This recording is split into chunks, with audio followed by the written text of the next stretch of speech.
햇살이 거실 한가운데까지 길게 들어오고 있었습니다. 큰 유리창 너머로는 겨울 끝자락의 앙상한 나뭇가지들이 바람에 흔들리고 있었고, 유리창 아래로는 병원과 재단 건물을 내려다볼 수 있는 도심 풍경이 펼쳐져 있었어요. 거실 벽에는 의료재단 개원 기념 사진과 각종 감사패가 가지런히 걸려 있었지만 그 앞에 앉아 있는 사람의 표정은 왠지 모르게 무거워 보였습니다. 윤세중, 70이 넘은 의료재단 이사장은 식어버린 차를 앞에 두고도 한참 동안 손을 대지 못한 채 생각에 잠겨 있었어요. 얼마 전 아들이 조심스럽게 꺼냈던 말이 아직도 귓가에 맴돌고 있었습니다. 아버지, 결혼하려고 합니다. 그 순간만큼은 가슴이 벅차올랐습니다. 늦도록 혼자 지내던 아들이 드디어 한 사람과 인생을 함께하기로 마음먹었다는 사실이 그에게는 무엇보다 기쁜 소식이었으니까요. 그래, 드디어 때가 왔구나. 그는 그날 밤 홀로 서랍을 정리하며 오래된 가족 사진을 꺼내보기도 했습니다. 젊은 날의 자신과 아내, 그리고 초등학생이었던 아들이 함께 웃고 있는 사진이었죠.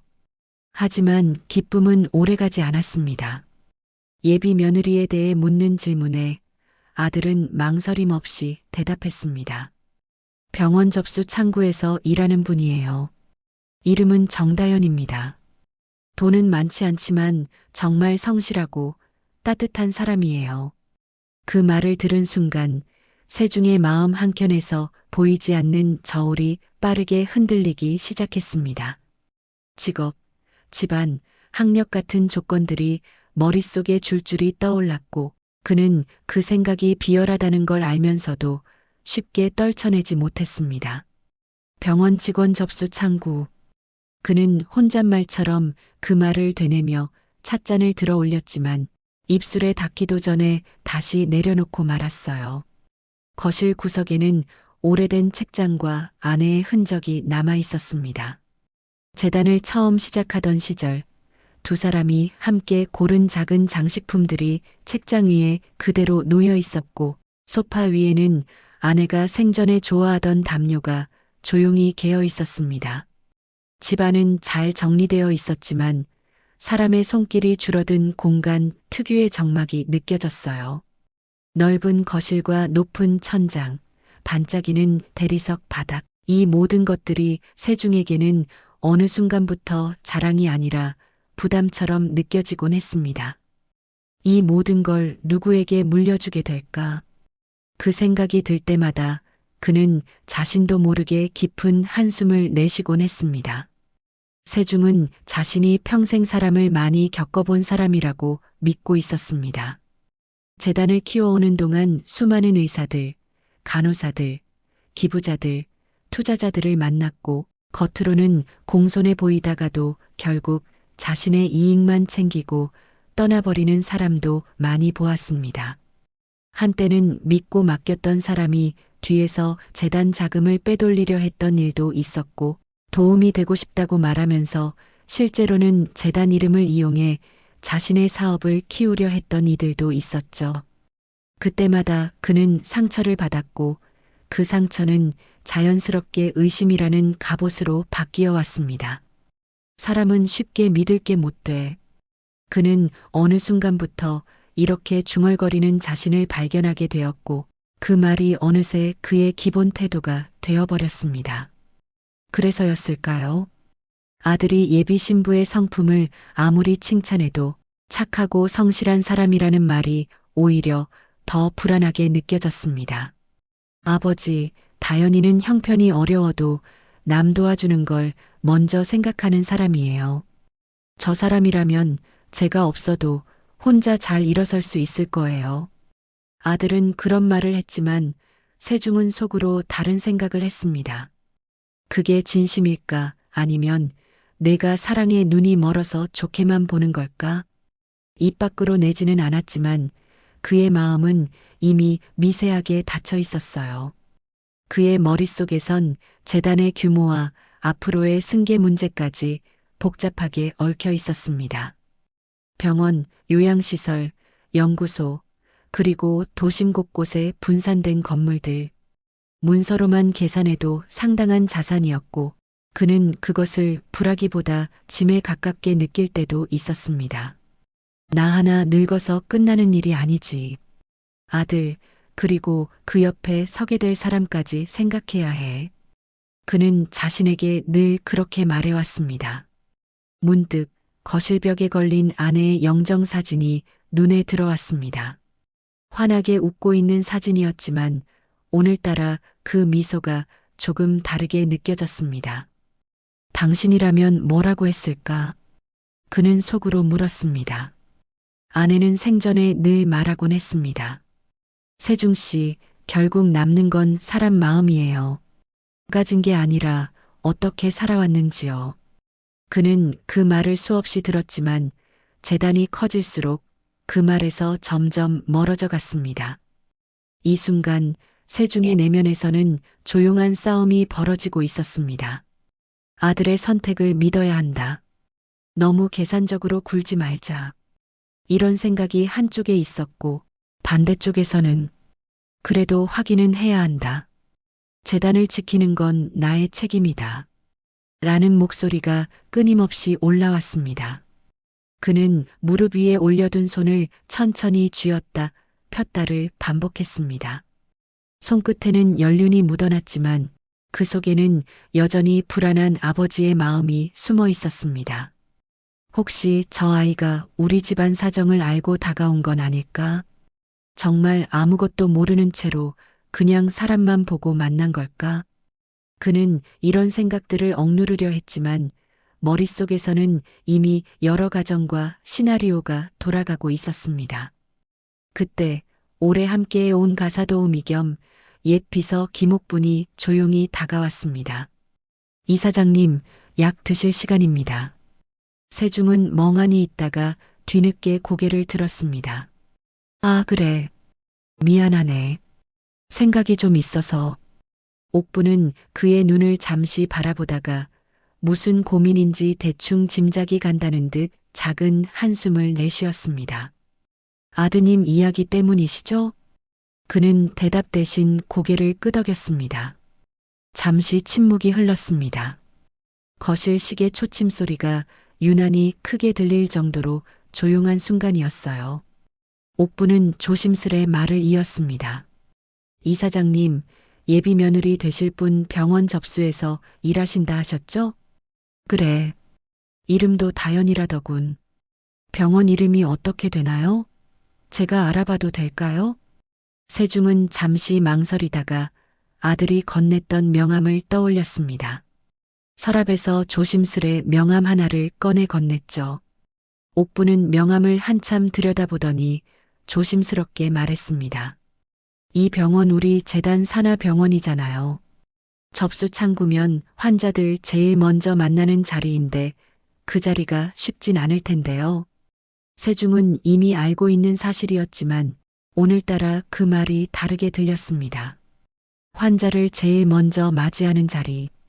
그 말은 단순한 업무 위치가 아닌 사람을 대하는 태도를 가장 가깝게 볼 수 있는 자리이기도 했습니다.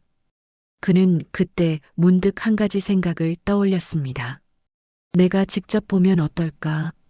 그녀가 어떤 목소리로 환자를 대하는지, 어떤 표정으로 사람들을 맞이하는지, 내가 누군지 전혀 모르는 상태에서 어떤 태도를 보이는지, 그것을 있는 그대로 본다면 조건표나 서류가 아니라 사람 자체를 판단할 수 있지 않을까? 그 생각이 떠오르자 그의 마음은 조금 복잡해졌습니다. 노숙자처럼 가볼까? 무심코 떠오른 생각이었지만 그 말은 머릿속에서 빠르게 형태를 갖추기 시작했습니다. 제일 약한 모습, 사람들이 가장 쉽게 무시할 수 있는 모습으로 나타났을 때 그녀가 어떤 행동을 보이는지 확인해 보고 싶었습니다. 그리고 그 순간 그의 마음에는 분명한 감정의 전환이 찾아왔습니다. 단순히 반대할까, 허락할까 고민하는 입장에서 직접 내 눈으로 확인하겠다는 결심으로 바뀐 것이었어요. 의심이 완전히 사라진 것은 아니었지만 그 의심을 증오나 거부가 아니라 시험이라는 이름으로 포장하려는 자신도 느껴졌습니다. 그는 조용히 자리에서 일어나 옷장을 열었습니다. 평소 회의에 나갈 때 입던 고급 양복과 코트 사이로 언젠가 봉사활동을 나갈 때 입었던 오래된 점퍼 하나가 눈에 들어왔습니다. 색이 바래고 군데군데해진 그 옷을 꺼내들며 그는 혼잣말처럼 중얼거렸습니다. 나도 한번 있는 힘껏 초라해져 볼까? 거실 한가운데 따뜻한 햇살과 오래된 그림자 사이에서 한 노인은 천천히 새로운 결심을 굳히고 있었습니다. 그 결심이 앞으로 자신의 노년을 어떻게 바꿔놓을지 그는 아직 알지 못한 채 말입니다. 아침 공기는 차가웠고 윤세중은 일부러 구두 대신 낡은 운동화를 신었습니다. 세탁시기를 놓쳐 약간의 냄새가 남은 점퍼와 오래된 모자를 꺼내 쓰고 며칠 동안 감지하는 듯 흐트러진 머리를 그대로 둔 채 집을 나섰습니다. 거울에 비친 그는 평소 자신이 알던 재단 이사장의 모습이 아니었습니다. 오히려 도시 어딘가에서 하룻밤을 보내다 겨우 일어난 사람처럼 보였죠. 이 정도면 아무도 나를 알아보지 못하겠지. 그는 거울 속 자신에게 낮게 속삭였어요. 집을 나서기 전 오래된 천가방 안에 구겨진 약봉지와 쓸모없는 영수증 몇 장을 넣었습니다. 병원에 가면 검사를 받으러 온 노인처럼 보이기 위해서였죠. 그리고 천천히 발걸음을 옮겼습니다. 오늘은 무엇보다도 약한 모습을 보여야 했습니다. 누구도 경계하지 않을 그저 도움이 필요한 노인 한 명처럼 보이는 것이 이 시험의 첫걸음이었으니까요. 병원 입구에 도착했을 때 자동문이 부드럽게 열리며 따뜻한 실내 공기가 밀려 나왔습니다. 로비는 이미 환자들로 붐비고 있었고 여기저기서 기침 소리와 안내 방송이 뒤섞여 들렸습니다. 접수 창구 앞에는 사람들이 줄을 서 있었고 그 뒤편에서 직원들이 환자 정보를 입력하거나 서류를 정리하며 바쁘게 움직이고 있었어요. 그 순간 세중의 시선은 자연스럽게 한자리에서 멈췄습니다. 정다현. 그녀는 환자 한 명 한 명에게 고개를 숙이며 차근차근 안내를 하고 있었습니다. 말을 잘 알아듣지 못하는 노인에게는 목소리 톤을 조금 낮춰 말했고 서류를 잃어버린 듯 허둥대는 사람에게는 차분한 미소로 다시 절차를 설명했습니다. 그녀의 손끝은 빨랐지만 조급하거나 무례한 기색은 조금도 없었습니다. 세중은 그 모습을 보며 천천히 줄에 섰습니다. 마음속에서는 묘한 긴장감이 차오르고 있었어요. 내 눈으로 직접 보기 전에는 믿을 수 없지. 그는 속으로 그렇게 말하며 자신의 표정을 더욱 무겁게 가라앉혔습니다. 줄은 조금씩 앞으로 움직였지만 사람들의 시선은 그를 향해 곱지 않았습니다. 누군가는 냄새가 난다며 살짝 얼굴을 돌렸고 누군가는 지갑을 만지작거리며 경계하는 눈빛을 보냈습니다. 세중은 그 모든 시선을 의식하지 않는 척했지만 가슴 안에서는 오래전에 잊고 지냈던 낮은 자리의 쓸쓸함이 서서히 스며들고 있었습니다. 이윽고 그의 차례가 되었습니다. 세중은 일부러 더 느린 걸음으로 다현 앞에 섰습니다. 그녀는 잠시 놀란 듯 했지만 이내 자연스러운 미소로 그를 맞았습니다. 어서 오세요. 무엇을 도와드릴까요? 그리고 그녀의 시선은 그의 소나기에서 떨어진 구겨진 약봉지로 향했습니다. 세중은 말을 더듬으며 약 이름을 기억하지 못하는 척했고 서류를 꺼내다가 일부러 바닥에 떨어뜨리기도 했습니다. 주변 환자들은 인상을 찌푸렸지만 다현은 서둘러 허리를 숙여 서류를 모아주었습니다. 괜찮으세요? 천천히 하셔도 됩니다. 그녀의 목소리는 그가 예상했던 것보다 훨씬 부드러웠습니다. 그녀는 그의 말이 반복되거나 끊어져도 짜증을 내지 않았습니다. 3번, 4번 같은 질문을 반복해도 설명의 톤은 줄어들지 않았고 오히려 더 천천히, 더 자세하게 대화를 이어갔습니다. 이건 지난번 병원에서 받으신 약인 것 같아요. 혹시 오늘은 어디가 불편하셔서 오셨나요? 그녀는 그가 말할 때까지 기다리며 한 사람의 시간을 존중하려는 태도를 보여주었습니다. 세중은 그 모습을 관찰하면서 자신이 세워온 시험의 기준이 조금씩 흔들리는 느낌을 받았습니다. 이 정도는 누구나 할 수 있지 않을까? 그는 마음을 다잡으려 했지만 그녀의 행동은 너무 자연스럽고 너무 일관되어 있었습니다. 잠시 후 다현은 그의 서류를 정리하며 잠시 저쪽 의자에 앉아 계시면 제가 다시 안내드리겠습니다. 라고 말했습니다. 그녀는 그를 급하게 돌려보내지 않고 다른 환자들과 같은 존중을 가지고 대하고 있었죠. 그는 의자에 앉아 그녀의 모습을 계속 지켜보았습니다. 저 창구 너머에서 환자들에게 미소를 건네는 모습, 어려운 질문에도 차분히 대답하는 모습, 서류를 잘못 들고 온 노인을 다시 안내하며 어깨를 토닥이는 동작까지 모든 것이 자연스러웠습니다. 그 순간 그는 갑자기 젊은 시절 아내와 함께 무료 진료소에서 봉사하던 날이 떠올랐습니다. 아내는 환자들이 서툰 행동을 보이면 이렇게 말하곤 했죠. 나이가 들면 손도 마음도 느려지는 법이에요. 그럴수록 더 천천히, 더 따뜻하게 대해야 하죠. 그 말이 오랜 세월이 흐른 지금 그녀의 모습과 정확히 겹쳐졌습니다. 세중은 조용히 숨을 들이쉬며 스스로에게 말했다. 그래도 아직은 모른다. 한번 친절하다고 다 진심인 건 아니니까. 그러나 마음 한편에서는 다른 목소리가 들렸습니다. 그렇지만 이 아이 참 따뜻하네. 이날 그의 시험은 큰 갈등 없이 끝났지만 마음속에는 이미 작은 변화가 싹트고 있었습니다. 다음번에는 더 확실한 상황을 만들어야 한다는 생각과 그녀에게 해를 끼치고 싶지 않다는 마음이 묘하게 충돌하고 있었지요.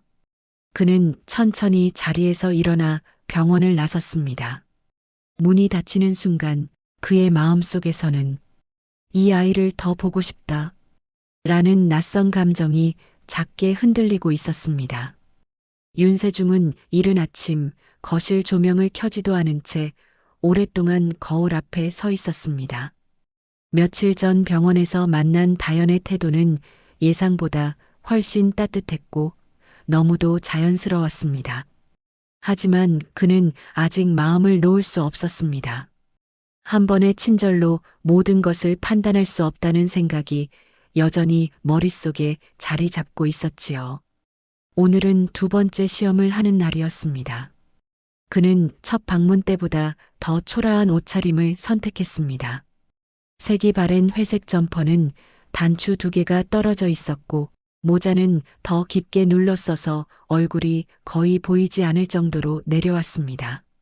며칠 전부터 일부러 머리를 감지 않았기 때문에 머리카락은 떡진 듯 얼굴 옆으로 흐트러져 내려와 있었습니다. 그는 그 모습을 보며 느린 숨을 내쉬었습니다. 이제 다시 한번 보자고. 그는 작게 중얼거렸습니다. 목소리는 자신에게 들려주는 다짐 같기도 하고 마음속 불안감에 대한 위로 같기도 했습니다. 밖으로 나온 그는 천천히 길을 걸었습니다. 오늘은 일부러 버스를 타지 않고 도보로 병원까지 이동하기로 했습니다. 약한 모습, 힘들어하는 모습, 길을 잃은 듯한 모습, 그 모습 중 어느 하나라도 어색하면 안 된다는 생각 때문이었습니다. 병원 근처에 들어섰을 때 그는 주변의 시선을 느꼈습니다. 출근길 직장인들이 조금씩 그를 피하며 걸었고 누군가는 그를 스쳐 지나가자마자 옷깃을 여미기도 했습니다. 그는 그런 반응을 무시한 채 여전히 느린 걸음으로 병원 정문 앞으로 향했습니다. 병원 내부는 늘 그렇듯 분주했습니다. 기침 소리, 안내방송, 진료실 문이 열리고 닫히는 소리, 직원들이 부르는 환자 이름들까지 뒤섞여 혼잡한 아침의 분위기가 그대로 펼쳐지고 있었습니다. 접수 창구 앞에는 이미 긴 줄이 늘어서 있었고 그 중에서도 맨 끝에서 기다리는 사람들은 피곤한 표정으로 창구 쪽을 바라보며 한숨을 쉬었죠. 그리고 그 한가운데 그녀가 있었습니다.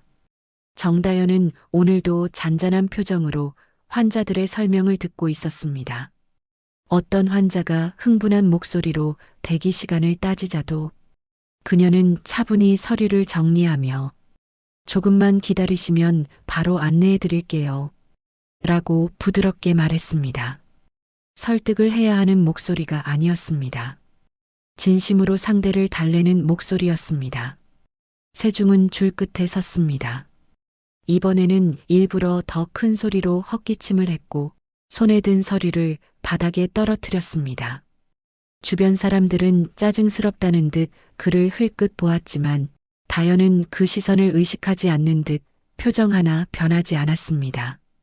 차례가 그의 앞으로 다가올수록 세중의 가슴은 묘하게 빨라지는 것을 느꼈습니다. 단지 연기가 들킬까 두려워서는 아니었습니다. 그녀가 첫날과 완전히 달라진 모습을 보여줄까? 그 점이 가장 큰 두려움이었습니다. 마침내 그의 차례가 되었습니다. 세중은 일부러 손을 떨며 접수 창구 앞까지 천천히 걸어갔습니다. 다연은 그를 보자마자 또 오셨군요. 오늘은 어떤 부분이 불편하신가요? 라고 물었습니다. 그녀의 표정에는 당황과 걱정이 동시에 스쳤지만 불편함이나 피곤함은 조금도 느껴지지 않았습니다. 세중은 대답을 얼버무리며 저번에 그 약이 뭐였더라? 라고 중얼거렸습니다. 말끝을 흐리며 기억을 못하는 척했고 다연히 이해하기 어렵도록 일부러 엉뚱한 말을 섞기도 했습니다. 그녀는 조용히 고개를 끄덕였습니다. 그리고 첫 번째 방문 때처럼 종이를 펼쳐 천천히 설명하기 시작했습니다. 지난번에 보여주신 서류는 이쪽 진료가 기록이었어요.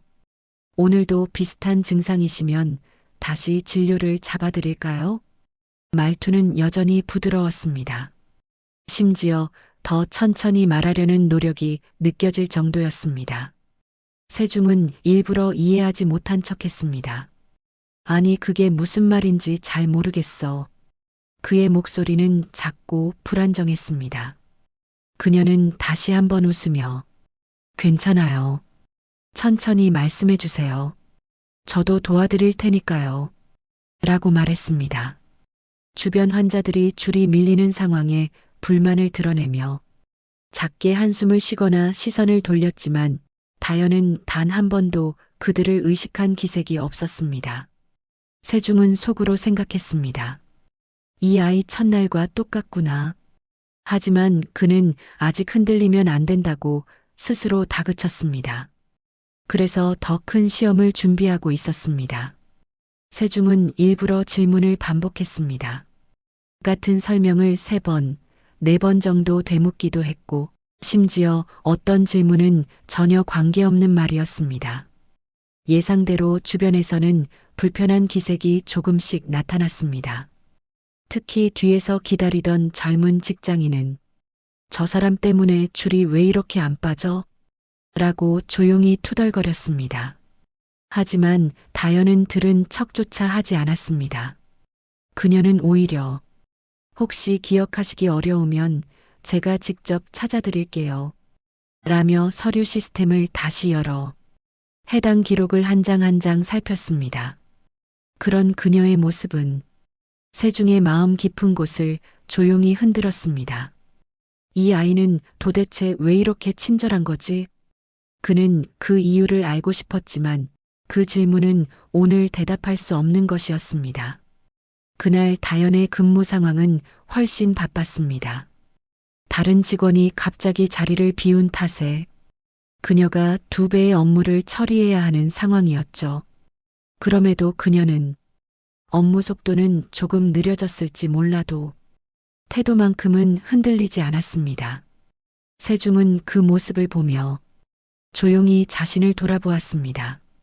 오랫동안 사람을 의심하며 살아오면서 그는 따뜻함을 먼저 바라보는 능력을 잃어버리고 있었다는 사실을 조용히 실감했습니다. 그는 잠시 고개를 숙였습니다. 내가 너무 경계하며 살아왔구나. 그 순간 그의 마음속에서 가벼운 균열이 일어났습니다. 이 균열은 그가 앞으로 더는 시험이라는 이름으로 사람을 판단할 수 없게 만드는 첫 번째 조용한 변화였습니다. 하지만 결론을 내리는 건 아직 이르다고 생각한 그는 오늘의 마지막 확인을 위해 가만히 다연에게 말했다. 내가 이렇게 자꾸 물어봐도 괜찮은가? 다연은 지친 기색을 숨기려는 듯 미소를 지었고 그 말에 짧게 대답했습니다. 괜찮아요. 누군가에게 친절한 게 저에게 큰 어려움은 아니니까요. 그 말 한마디는 그의 마음에 깊게 박혔습니다. 그날 병원을 나서며 세중은 천천히 고개를 들어 하늘을 바라보았습니다. 아침 햇살은 여전히 차가웠지만 오늘따라 그 차가움 속에서도 묘하게 따뜻한 기운이 느껴졌습니다.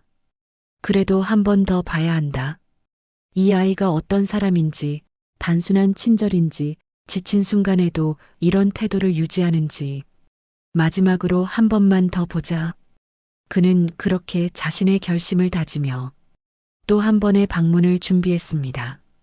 이 시험이 끝나면 모든 것을 결정할 준비가 되어 있었습니다. 오늘까지의 관찰은 그를 조금 흔들었고 그 흔들림은 곧 폭풍처럼 몰아칠 다음 사건을 향해 조용히 이어지고 있었습니다.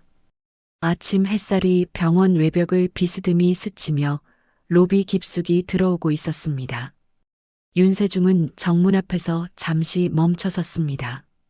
오늘의 공기는 평소보다 더 무겁고 또렷하게 느껴졌습니다. 그는 손에 든 낡은 청가방의 끈을 한 번 더 조여쥐었습니다. 가방 안에는 일부러 찢어놓은 옛날 진료 기록, 흐릿해진 검사 결과지, 그리고 일부러 커피 얼룩을 낸 종이 몇 장이 들어 있었지요. 오늘은 세 번째 방문, 그리고 가장 큰 위기 시험을 치를 날이었습니다. 그는 자신이 만든 이 시험이 너무 지나친 건 아닌지 마음 한편에서 계속 흔들리고 있었지만 결과를 보려면 오늘 이 상황을 피할 수 없다는 생각에 침착하게 발걸음을 옮겼습니다. 지팡이를 짚지 않았는데도 일부러 휘청거리듯 걸음을 맞추며 접수 창구가 있는 곳까지 천천히 이동했습니다. 오늘은 병원 전체가 유난히 붐비고 있었어요. 감기 환자들이 늘어났는지 기침 소리와 간호사들의 안내 목소리가 뒤엉키며 공기 자체가 불안하게 출렁이고 있었습니다. 접수 창구 쪽에는 이미 길게 늘어선 줄이 있었고 그 줄 사이로 서류를 확인하는 직원들의 급한 손놀림이 보였습니다. 그 가운데 정다현이 있었습니다. 어제보다 피곤한 얼굴이었지만 그녀는 여전히 환자들의 눈높이에 맞춰 고개를 끄덕였고 불편함을 호소하는 환자에게 더 가까이 귀를 기울이며 이야기를 들었습니다. 그녀의 손은 바빴지만 태도만큼은 흔들리지 않았습니다. 세중은 숨을 크게 들이켜며 줄 끝에 섰습니다. 오늘만큼은 자연스러운 혼란을 만들어내야 했습니다. 그가 기대고 있던 단단한 경계심이 완전히 무너지기 전에 마지막 확신을 얻고 싶다는 심리가 작게 흔들리고 있었지요. 줄이 조금씩 다가오자 그는 가방을 일부러 아래로 떨어뜨렸습니다. 종이들이 바스락거리며 바닥에 흩어졌고 뒤에 있던 사람들이 짜증을 내며 발을 뒤로 빼기도 했습니다. 그러나 그는 고개를 숙인 채 천천히 종이를 줍는 척하며 다연의 반응을 살폈습니다. 드디어 그의 차례. 그는 천천히 창구 앞으로 다가갔습니다.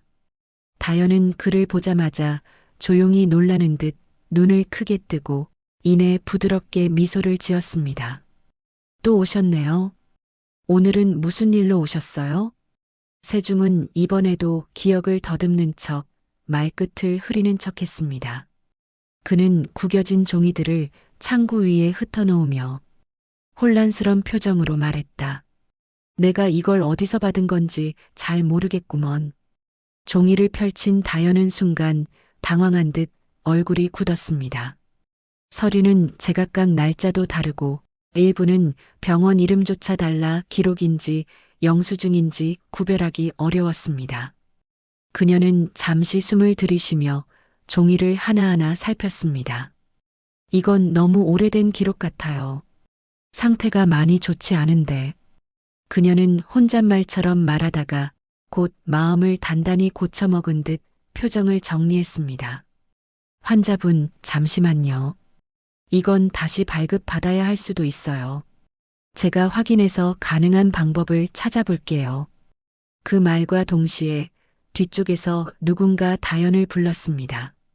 정다현 씨, 잠깐 이리 와보세요. 상사였습니다. 이미 로비는 붐비고 있고 다른 직원들이 업무 처리가 밀린 상황이라 다현이 자리를 오래 비우는 것이 부담스러운 상황이었죠. 상사는 다현의 자리에 다가오더니 그녀 손에 들린 찢어진 서류를 보고 얼굴을 굳혔습니다. 이게 뭐예요? 이 상태로 접수하려고요? 목소리는 짜증이 가득했고 주변 직원들이 하나둘 다현 쪽을 바라봤습니다. 다현은 어색한 미소를 지으며 말했다. 환자분이 가져오신 건데 제가 다시 확인해서 도와드리려고. 도와드린다고요? 지금 본인이 할 일도 밀려 있는데? 상사의 말은 차가웠습니다. 이런 건 환자에게 다시 가져오라고 해야죠. 왜 일을 떠하나요? 순간 다현은 두 가지 선택지 앞에 섰습니다. 하나, 환자에게 책임을 돌리고 상사의 지시에 따르기. 둘, 자신의 불이익을 감수하더라도 환자를 끝까지 돕기. 그녀는 아주 짧은 숨을 들이쉰 뒤 분명한 목소리로 말했다. 제가 처리할게요. 이분은 혼자 오신 것 같아서요. 상사는 황당하다는 듯 고개를 저으며 돌아갔습니다. 뒤에서 기다리던 몇몇 사람들은 작은 불만을 흘렸지만 다현은 그중 어느 것도 신경 쓰지 않는 얼굴이었습니다. 세중은 그 모습을 보며 가슴이 묵직하게 흔들렸습니다. 그녀는 자신에게 보일 수 있는 어떤 이득도 없었고 자신이 누군지 알지도 못했습니다. 그럼에도 불구하고 그녀는 위험을 감수하며 눈앞의 노인을 먼저 택했습니다. 그녀는 다시 그를 바라보며 말했다. 환자분, 잠시만 기다리세요. 제가 기록 조회에서 가능한 부분은 바로 처리해 드릴게요. 그 목소리는 여전히 부드럽고 따뜻했습니다. 그녀의 손끝은 바쁘게 움직였지만 환자를 처음 대하는 순간부터 지금까지 태도는 한치의 흔들림도 없었습니다. 세중은 그 모습을 보며 오랫동안 굳어있던 자신의 마음이 조용히 그러나 분명하게 무너지고 있는 것을 느꼈습니다. 내가 이 아이를 왜 의심했지? 무슨 자격으로 이런 시험을 한 거지? 그는 입술을 깨물며 자신을 질책했습니다. 말로 표현할 수 없는 부끄러움이 몰려왔고 그동안 쌓아온 경계심이 한순간 깨져버리는 듯 했습니다. 그날 세중은 조용히 자리에서 일어나 병원을 나섰습니다. 뒤돌아볼 용기가 없었습니다. 다현의 성품은 이미 더 이상 시험할 필요가 없을 만큼 분명했고 오늘의 상황은 오히려 그 자신이 얼마나 불안하고 두려운 노인이었는지를 되돌아보게 만들었습니다. 그래서 그는 생각했습니다. 이제 그 아이에게 솔직해야 한다. 그는 천천히 걸음을 옮기며 다음번에는 더 이상 시험이 아닌 진실을 말하기로 결심했습니다. 병원을 나섰던 그날 이후 윤세중은 밤새 잠을 거의 이루지 못했습니다. 이불을 덮고 누워 있어도 머릿속은 계속 어지러웠고 창밖 가로등 불빛이 침대 위로 비칠 때마다 그의 마음속에서는 또다시 다현의 얼굴이 떠올랐습니다. 그녀가 상사의 질책을 묵묵히 받아내던 순간, 주변 환자들이 투덜거리던 순간에도 오히려 환자를 먼저 바라보던 태도, 제가 처리하겠습니다. 그 한마디가 그의 가슴을 깊고 날카롭게 찔렀습니다. 다음 날 아침 그는 더 이상 그 아이를 시험할 이유가 없다는 걸 알고 있으면서도 병원 쪽으로 자연스럽게 발걸음을 옮기고 있었습니다. 오늘은 변장을 하지 않았습니다. 어제처럼 누더기 옷도 일부러 만들었던 어수선한 행색도 모두 벗어버렸습니다. 대신 예전부터 입어오던 낡았지만 단정한 코트를 걸쳤고 오랫동안 쓰지 않던 모자도 곱게 눌러 썼습니다. 하지만 마음속은 여전히 불안했습니다. 오늘은 어떻게 말을 꺼내야 할까? 진실을 말하면 그 아이 마음에 상처가 남지 않을까? 불편한 마음을 누른 채 병원 로비로 들어섰습니다. 이른 시간 덕에 로비는 조금 덜 붐볐습니다. 간호사들의 발걸음만이 규칙적으로 들려왔고 접수 창구 뒤에서는 프린터가 작동하는 소리가 전해졌습니다. 세중은 창구 쪽을 바라보며 작은 숨을 내쉬었습니다. 오늘은 시험하는 노인으로서가 아니라 하나의 사람이자 아버지로서 다연을 마주보고 싶었습니다. 잠시 후 창구에서 다연의 모습이 보였습니다. 그녀는 피곤해 보였지만 여전히 한 사람 한 사람에게 정성스럽게 안내를 하고 있었습니다. 목소리는 전날보다 조금 더 잠겨 있었고 눈가에는 다크서클이 옅게 드리워져 있었지만 태도만큼은 변하지 않았습니다. 세중은 그녀가 자리를 비우는 타이밍을 조용히 기다렸습니다. 그녀가 개인 서류를 정리하러 의자에서 일어나는 순간 그는 조심스레 한 발짝 다가갔습니다. 저기 잠시만. 그의 낮고 조심스러운 목소리에 다연은 다소 놀란 듯 돌아보았습니다. 하지만 곧 환자를 대하듯 익숙한 미소를 지었죠. 안녕하세요. 오늘도 오신 건가요? 그녀가 그를 알아보지 못하는 것은 당연했습니다. 오늘 그는 변장하지 않았으니까요. 그러나 노숙자 차림으로 마주했던 때의 온도를 고스란히 담은 눈빛이었습니다. 세중은 작은 목소리로 말했다. 어제 고마웠소. 그녀는 잠시 눈을 깜빡이며 그의 얼굴을 찬찬히 바라보았습니다. 혹시 어디 불편하신가요? 그녀는 여전히 환자를 대하는 목소리였습니다. 하지만 그 목소리엔 조금 다른 결이 담겨 있었습니다. 어제의 걱정, 오늘의 낯설, 그리고 어딘가 익숙함. 세중은 떨리는 손끝을 감추듯 주머니 속으로 넣었습니다. 그게 잠깐 얘기 좀 할 수 있을까? 그녀는 잠시 고민하다가 잠깐이라면 괜찮아요. 라고 말하며 뒤편 작은 휴게실로 그를 안내했습니다. 휴게실은 직원들이 잠시 쉬어가는 소박한 공간이었습니다. 낡은 커피 자판기에서 윤기가 바랜 스테인리스 컵이 떨어지는 소리가 들리고 벽에는 여러 공지문과 교대표가 붙어 있었습니다. 형광등의 하얀 빛 아래에서 그녀의 피곤한 얼굴선이 더 뚜렷하게 보였습니다. 세중은 작은 테이블 앞에 앉아 조용히 말했다. 어제 자네 때문에 많이 생각했네. 그의 목소리는 평소 이사장의 단단함이 없었습니다. 그저 한 노인의 진심만이 남아 있었죠. 다연은 종이컵을 두 손으로 감싸며 그를 바라보았습니다. 그런 일이요? 세중은 숨을 들이쉬고 마음속 무거운 말을 반쯤 꺼낸 듯 자네 참 힘들게 살아왔겠구먼. 이라고 조심스레 말했다. 다연의 눈동자가 미세하게 흔들렸습니다. 잠시 후 그녀는 작게 웃으며 고개를 끄덕였습니다. 어릴 때부터 가족이 많이 아팠어요. 그녀의 목소리가 조금 낮아졌습니다. 그녀는 천천히 이야기하기 시작했습니다. 어린 시절부터 아버지가 투병하던 이야기, 경제 사정이 너무 어려워 대학도 제대로 가지 못하고 바로 생계를 책임져야 했던 이야기, 병원에서 일하면서 매달 치료비를 벌어야 했던 시절.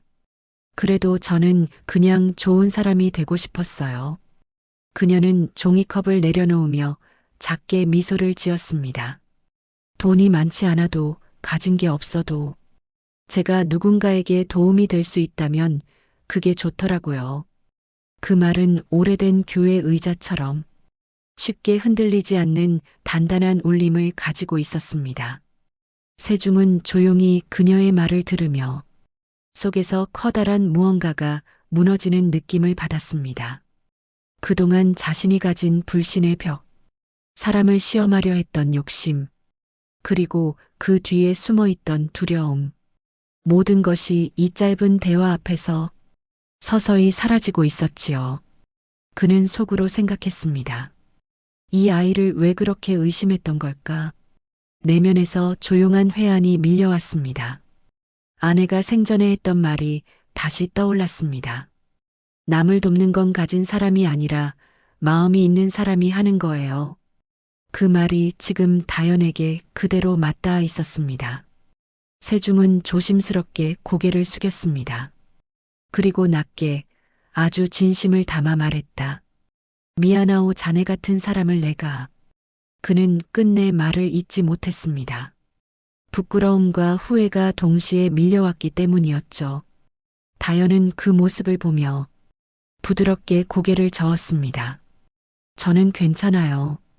살다 보면 다들 여러 사정이 있는 거니까요. 그녀의 대답은 상처를 숨기는 것이 아니라 누군가를 이해하려는 따뜻함이 담겨 있었습니다. 잠시 침묵이 흘렀습니다.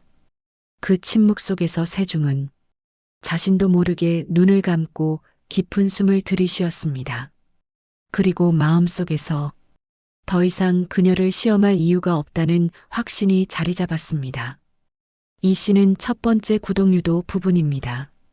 대사 흐름을 해치지 않게 아래 문구를 자연스럽게 삽입했어요.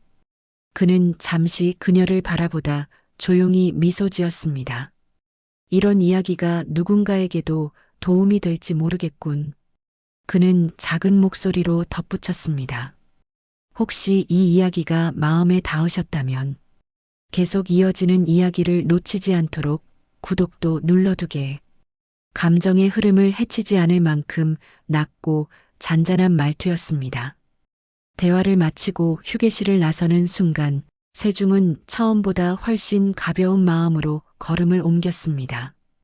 이제 그는 알고 있었습니다. 정다연은 결코 시험받아야 할 사람이 아니라 누군가를 따뜻하게 만들어주는 사람이었습니다. 그리고 바로 그날 그는 그녀에게 모든 진실을 말하기로 결심했습니다. 늦은 오후 윤세중은 병원 문을 나서며 하늘을 바라보았습니다. 붉은 석양이 병원 건물 유리에 반사되어 눈부시게 빛났고 그 빛은 그의 깊은 주름을 따라 천천히 번져나갔습니다. 그는 자신의 어깨가 얼마나 굽어 있었는지, 얼마나 오랜 시간 사람을 경계하며 살아왔는지를 그제야 처음으로 자각했습니다. 집에 돌아오는 길은 평소보다 훨씬 길게 느껴졌습니다. 택시를 타지 않고 일부러 천천히 걸었습니다. 발걸음이 느린 것은 나이가 들어서만은 아니었습니다. 마음 깊은 곳에서 무언가가 천천히 무너져 내리고 있었기 때문이었지요. 현관문을 열자 조용한 집안 공기가 허전하게 흘러나왔습니다. 널찍한 거실에는 낮 동안 꺼두었던 스탠드 조명 덕분에 밤의 어둠이 빠르게 퍼지고 있었습니다. 세중은 방 안으로 천천히 들어가 소파에 몸을 파묻었습니다. 그는 오래된 쿠션을 두 손으로 꼭 쥐었습니다. 아내가 생전에 자주 쓰던 쿠션이었습니다. 여보.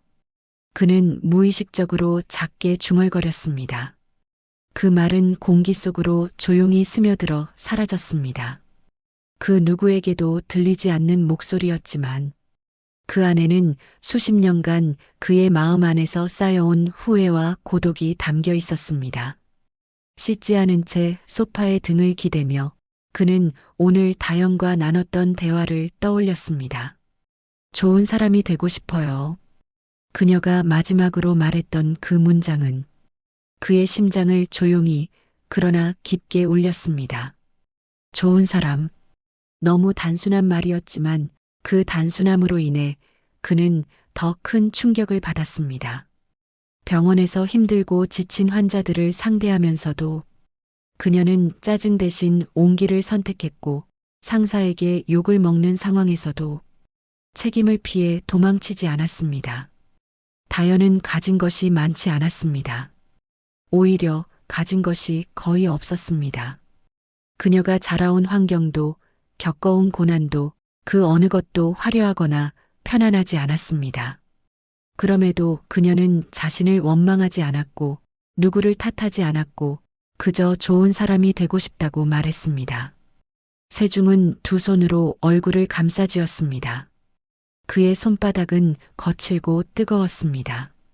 그리고 그 안에서 그의 눈이 천천히 젖어들고 있는 것도 느껴졌습니다.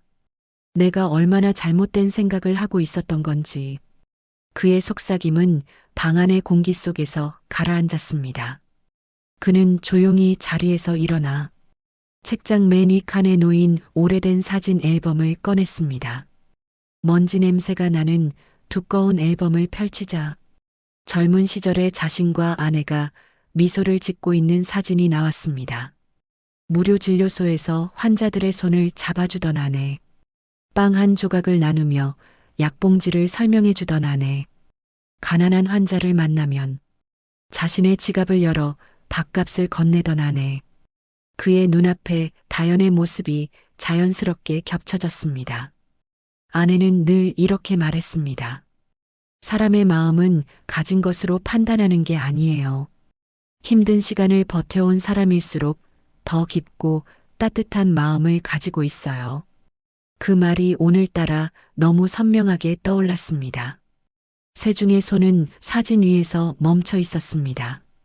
그의 얼굴은 이미 눈물로 젖어 있었고 추억과 후회 그리고 깨달음이 뒤섞인 감정이 천천히 그의 가슴을 뒤흔들고 있었습니다.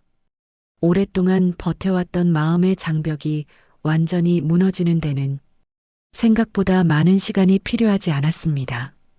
다연이 보여준 행동과 말, 그녀의 삶을 들려주던 조용한 목소리, 그녀가 짊어져온 무게, 그 모든 것이 그가 만들어온 의심의 벽을 조용히 그러나 단호하게 깨뜨리는데 충분했습니다. 세중은 소파에 다시 몸을 묻고 천장을 바라봤습니다. 이제는 말해야겠구먼. 그의 목소리는 아주 작았지만 그 속에는 단단한 결심이 담겨 있었습니다.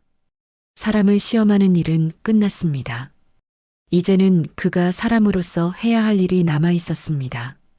정체를 밝히고 진심으로 사과하고 그녀의 삶을 존중하고 그리고 아들의 선택을 믿어주는 일.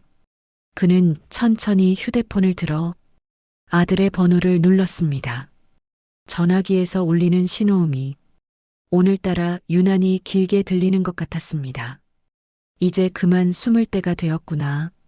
그는 속으로 중얼거렸습니다. 이 순간 그의 노년은 처음으로 두려움이 아닌 결심으로 가득 차 있었습니다. 그날 밤 그는 아주 오랜만에 숙면을 취했습니다. 마음속에서 뭔가가 정리되면서 어깨에 얹힌 오래된 짐이 조금 가벼워진 듯 했기 때문이었죠. 그리고 아침이 되면 그는 마침내 그녀 앞에서 자신이 누구인지를 밝히기로 마음먹었습니다. 이 변화는 그의 노년을 새로운 방향으로 이끌어갈 가장 중요한 순간이었습니다. 윤세중은 이른 아침부터 준비를 하고 있었습니다. 평소보다 더 깔끔하게 다려진 셔츠를 입었고 코트는 먼지가 하나도 남지 않게 옷솔로 정성스럽게 쓸어냈습니다. 거울 앞에 선 그는 모자를 써보았다 벗었다를 반복했습니다.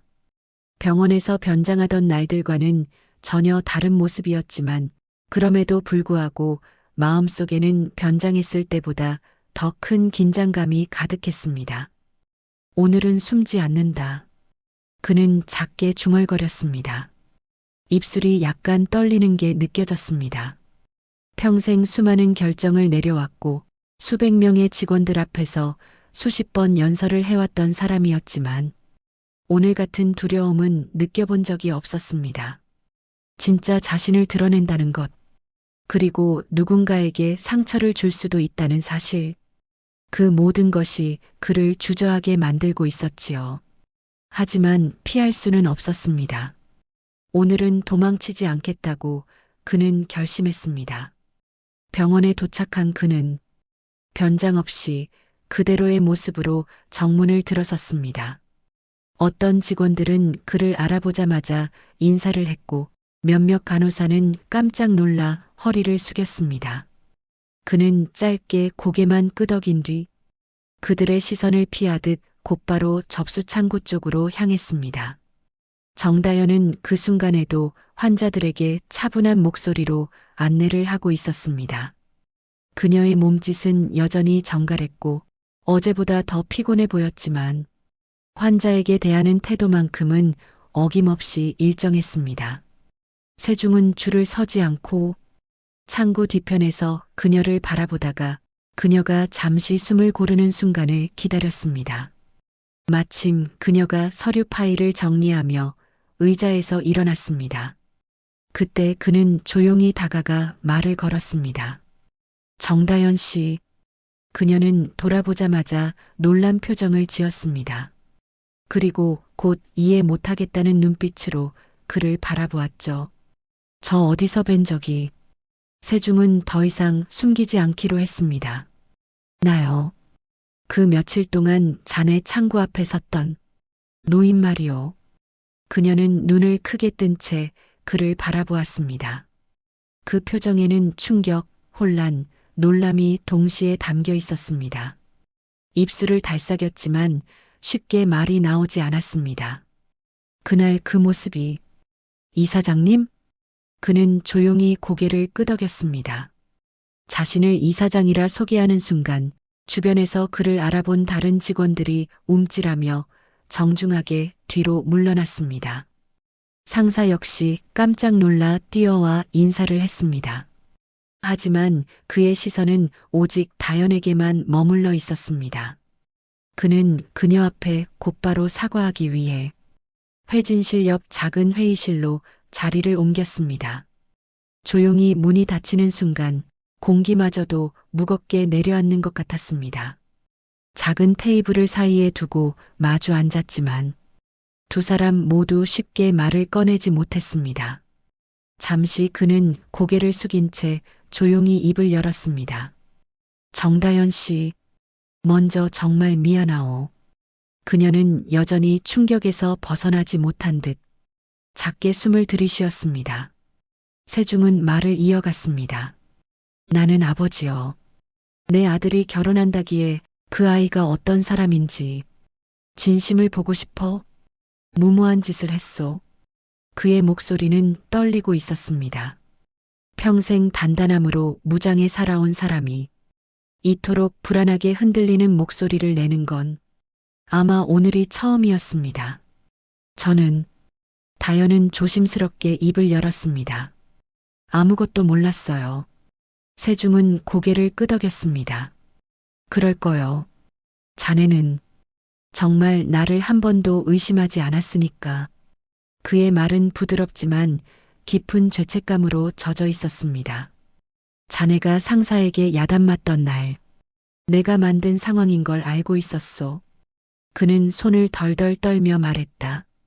그때 보면서 내가 얼마나 잘못했는지 알았소. 다연은 고개를 숙였습니다.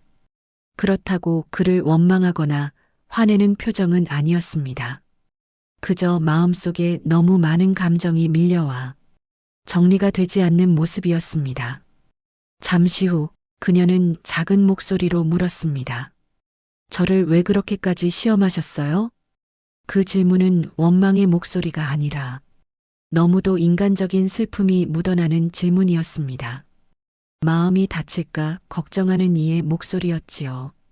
세중은 눈을 감았다가 천천히 떴습니다. 내가 겁이 났소. 그는 처음으로 자신의 진심을 그대로 드러냈습니다. 내 인생 대부분은 사람에 대한 불신으로 가득했소. 재단을 지키느라, 사람들 사이에 속내를 보느라, 진심을 믿는 법을 잊어버렸소. 그는 두 손을 무릎 위에 올려놓고 조용히 고개를 떨구었습니다.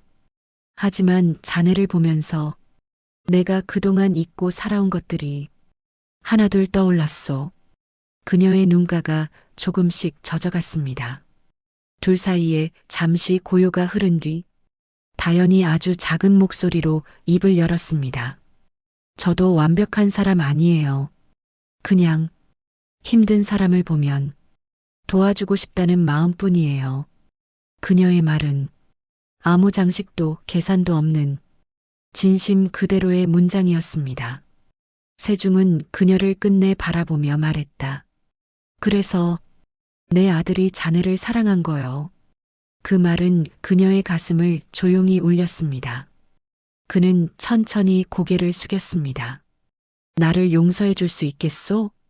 그녀는 한참을 침묵하다가 작게 고개를 끄덕였습니다. 그러나 그 끄덕임은 억지로 만들어낸 용서가 아니라 깊이 생각한 뒤 건넨 이해에 가까웠습니다. 아직 조금은 놀랍지만요. 그래도 아버님의 마음을 알겠어요. 세중은 그 말로 오랫동안 쌓여있던 벽이 완전히 무너지는 것을 느꼈습니다. 그리고 그는 오늘 처음으로 부드럽게 웃었습니다. 고맙소 다연 씨. 그 순간 이 둘 사이에는 더 이상 시험하는 자와 시험받는 자가 아니라 가족이 되기 위해 서로를 이해하는 사람으로서의 조용한 온기가 흘러갔습니다. 결혼식 날 아침 공기는 유난히 맑고 차분했습니다.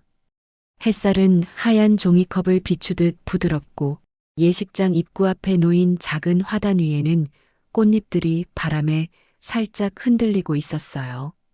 하객들이 하나둘 도착하며 조용한 인사가 오갔고 잔잔한 클래식 음악이 예식장 안쪽으로 흐르고 있었습니다. 수십 년 동안 크고 작은 행사들을 경험해온 윤세중이었지만 오늘만큼은 마음이 쉽게 정리되지 않았습니다. 그는 거울 앞에서 넥타이를 여미며 오늘은 잘해야지 라는 말을 스스로에게 여러 번 반복했습니다. 변장하던 날의 초라한 모습 대신 오늘은 깔끔하게 다린 정장을 입었고 흰 머리는 가볍게 넘겨 정돈했습니다. 하지만 단단하게 메어둔 넥타이 사이로 가슴 뛰는 심장은 여전히 드러나고 있었습니다. 준비를 마친 그는 예식장 한쪽 복도에서 잠시 혼자 걸음을 멈추었습니다. 문 너머에서 웨딩드레스를 입은 다연이 천천히 다가오고 있었습니다. 하얀 드레스는 유난히 잘 어울렸습니다. 은은한 조명이 그녀의 어깨와 얼굴을 감싸며 부드러운 그림자를 만들었습니다. 병원 접수 창구에서 환자를 대하던 모습과는 전혀 다른 어른스럽고 고요한 아름다움이 그에게 깊이 전해졌습니다. 그녀가 가까이 다가오자 세중은 잠시 말을 잇지 못했습니다. 다연 역시 긴장한 듯 손을 모으고 있었지만 그 눈빛편에는 분명한 확신이 자리 잡고 있었습니다. 세중은 천천히 손을 내밀었습니다. 오늘 우리 가족이 되는구먼. 그녀는 떨리는 숨을 들이쉬며 그의 손을 잡았습니다. 아버님 받아주셔서 감사합니다. 그 말에 세중은 부드럽게 미소 지었습니다. 그 미소에는 진심이 있었고 어떤 계산도 흔들림도 없었습니다. 그는 그녀를 있는 그대로 받아들였고 그녀의 삶과 마음을 존중해 주기로 결심한 사람이었습니다. 예식이 시작되자 잔잔한 음악 속에서 하객들은 천천히 고개를 들었습니다. 아들이 입장하고 이어서 다연이 걸어 들어오는 순간 세중은 감격스러운 마음에 눈을 떼지 못했습니다.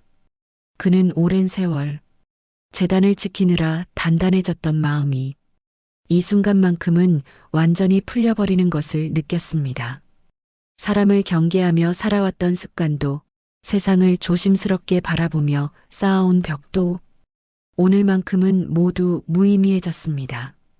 두 사람이 서로를 바라보고 미소를 지을 때 세중의 기억 속에서 젊은 시절 아내의 목소리가 들려오는 듯 했습니다. 당신은 결국 사람을 마음으로 보는 법을 잊지 마요.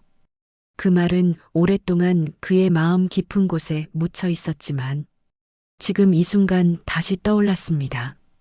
그는 천천히 고개를 들었습니다. 그리고 마음속으로 말했다. 여보, 이 아이 참 괜찮은 아이요. 식은 따뜻한 축복 속에 끝났고 하객들이 하나둘 떠난 뒤 예식장 복도는 고요한 여운만 남았습니다. 세중은 창가에 서서 햇살이 비치는 바닥을 바라보았습니다. 그 표정에는 긴 시간 동안 쌓여온 경계심이 서서히 사라지고 있는 듯한 부드러운 기운이 있었습니다. 그는 다시 한번 자신의 삶을 돌아보았습니다. 내가 이렇게 늦게야 사람을 믿는 법을 배우다니. 그는 스스로에게 조용히 웃었습니다. 마침 복도 끝에서 아들과 다연이 함께 걸어오고 있었습니다. 다연의 눈가에는 작은 눈물 자국이 있었지만 그 얼굴에는 환한 안정감이 자리 잡고 있었죠. 아버님, 오늘 정말 감사합니다. 그녀가 인사하자 세중은 고개를 살짝 끄덕였습니다. 오늘은 내가 더 고마운 날이구먼. 그 말은 단순한 인사가 아니라 그가 진심으로 느끼고 있던 마음의 고백이었습니다. 이제 그는 이 젊은 부부를 위해 그리고 남은 생을 위해 조금 더 부드럽고 따뜻한 사람이 되겠다고 결심했습니다. 그날 늦은 오후 예식장을 떠나기 전 그는 마지막으로 하늘을 올려다보았습니다. 맑은 하늘 구석에는 흰 구름이 천천히 흘러가고 있었고 그 장면이 왠지 모르게 새로운 시작을 의미하는 듯 보였습니다. 그는 속으로 중얼거렸습니다. 이제 가족이 생겼구먼. 그리고 아주 조용히 그의 마음속에서 오래된 외로움이 사라져갔습니다. 대신 따뜻한 온기 하나가 자리 잡고 있었습니다. 엔딩 나레이션 감정형 구독 유도. 오늘의 사연은 한 노년의 마음이 조심스레 열리고 가족이라는 울타리를 다시 맞이하는 이야기였습니다. 사람을 믿기 어려운 시대지만 마음으로 다가오는 사람은 언제나 우리 삶을 따뜻하게 해주는 법이죠. 이야기가 마음에 남았다면 구독과 좋아요는 큰 힘이 됩니다. 또 다른 따뜻한 사연으로 주인님을 다시 찾아오겠습니다.